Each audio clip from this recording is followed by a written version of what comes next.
নমস্কার বন্ধুরা, আশা করি আপনারা সবাই ভালো আছেন। পূর্ণিমা কিচেনে আপনাদের সবাইকে স্বাগত।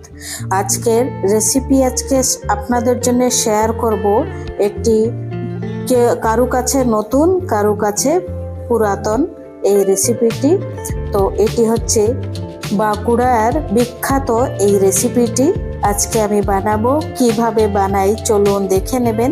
এটির নাম হচ্ছে, বাঁকুড়ার নাম হচ্ছে খচড়া।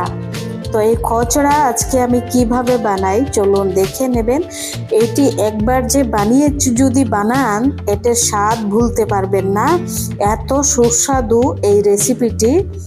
তো এটির গায়ে যে লেগে আছে কাদা বালি নয়, এটি উপরের যে কিরকম কাদা বালির মতো দেখতে পাচ্ছেন, এটি গাছের মধ্যে এরকমই হয়। তো এটি ধুয়ে পরিষ্কার করে নেব। একটু কিরকম বালি মাটির মতো লেগে আছে এই ফলটি, কিন্তু এমনিতে আরেকজনের সাথে আমি এটি জানতে পারলাম, এটির গাছের নাম হচ্ছে আমুল গাছ।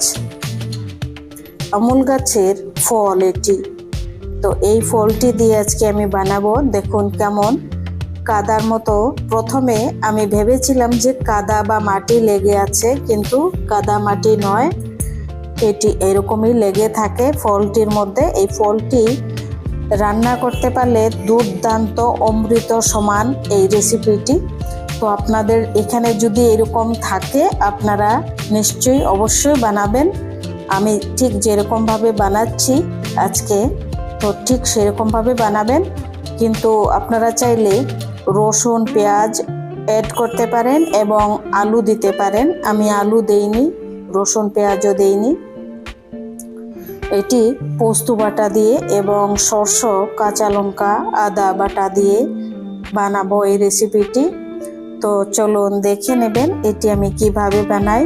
এবং তার আগে আরেকটি আপনাদের কাছে আমার একান্ত অনুরোধ, ভিডিওটি স্কিপ না করে সম্পূর্ণ ভিডিওটি দেখবেন, আমি যেন ইউটিউবে সফল হতে পারি এবং মাথা গুজার ঠাই আমি বানাতে পারি আপনাদের সহযোগিতায়।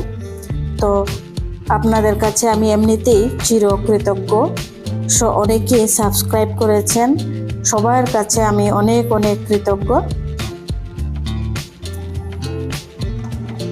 এটি এবার ধুয়ে নেব।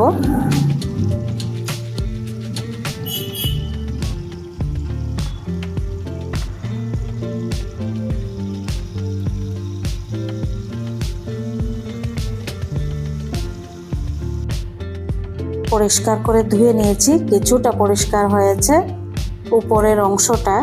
এই ফলটি দারুণ সুন্দর সবজি রান্না হয়। এবার দেখুন এটি আমি খোসা একদম পাতলা করে খোসা ছাড়িয়ে নিচ্ছি। এটি অনেকটা এঁচড়ের তরকারির মতো, ঠিক এঁচড় যেরকম ঠিক সেরকমই।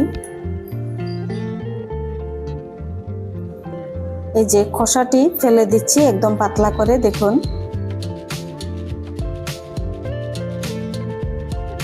খুব মোটা করে খোসা ফেললে তাহলে হবে না, সেটির সার চলে যাবে। খুব পাতলা করে ফেলতে হবে। এই যে এবার কেটে দেখাচ্ছি, ভিতরে বীজ আছে, বীজটি ফেলে দিচ্ছি।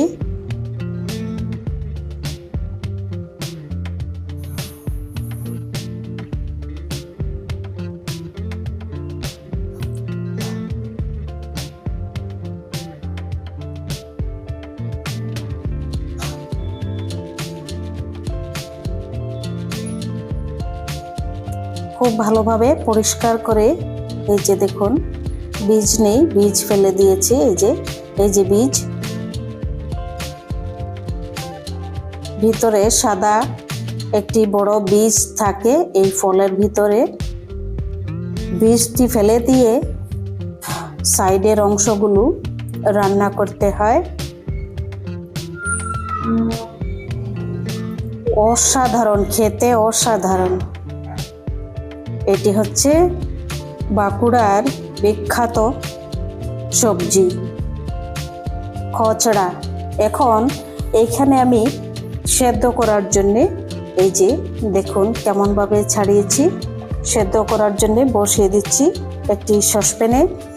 তো এখানে দিয়ে দিচ্ছি 1 বাটি জল। 5 মিনিট সেদ্ধ করা হয়ে গেছে। দেখুন 5 মিনিট সেদ্ধ করেছি, সেদ্ধ করা হয়ে গেছে।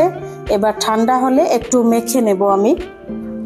এখন মশলা নিয়ে নিচ্ছি। এখানে সাদা এবং কালো মিলে সরষে 1 চামচ,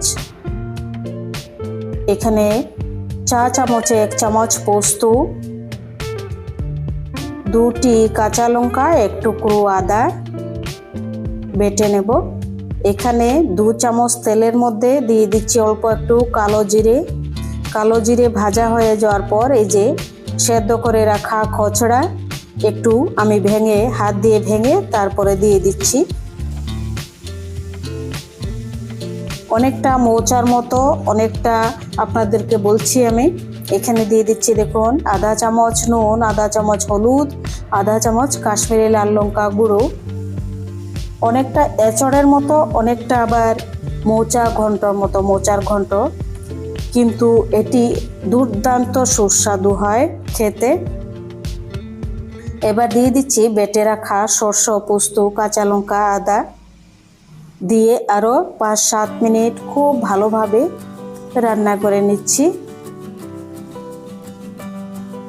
গ্যাসের ফ্লেমটি মিডিয়াম আঁচে রেখে 5-7 মিনিট এরকমভাবে রান্না করে নিচ্ছি। দেখুন রান্না হয়ে গেছে, দারুণ টেস্টি। আপনাদের যদি রেসিপিটি ভালো লাগে অবশ্যই কমেন্ট করে জানাবেন।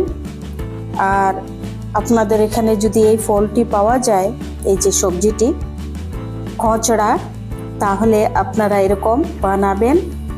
দুর্দান্ত সুস্বাদু এই রেসিপিটি। যারা নিরামিষ খান তাদের জন্য খুবই ভালো লাগবে এরকমভাবে। আর যারা পেঁয়াজ রসুন খান, পেঁয়াজ রসুন দিতে পারেন এবং আলু অ্যাড করতে পারেন। আমি আলু দিইনি, তো আলু ছাড়াই অসাধারণ লেগেছে খেতে। আলু দিলে আরও অসাধারণ হবে।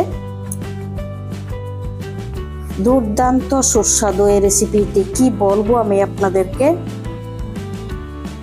আর কোনো অ্যাসিডিটি হয় না, গ্যাস অম্বল কিছু হয় না। দুর্দান্ত টেস্টি এই রেসিপিটি।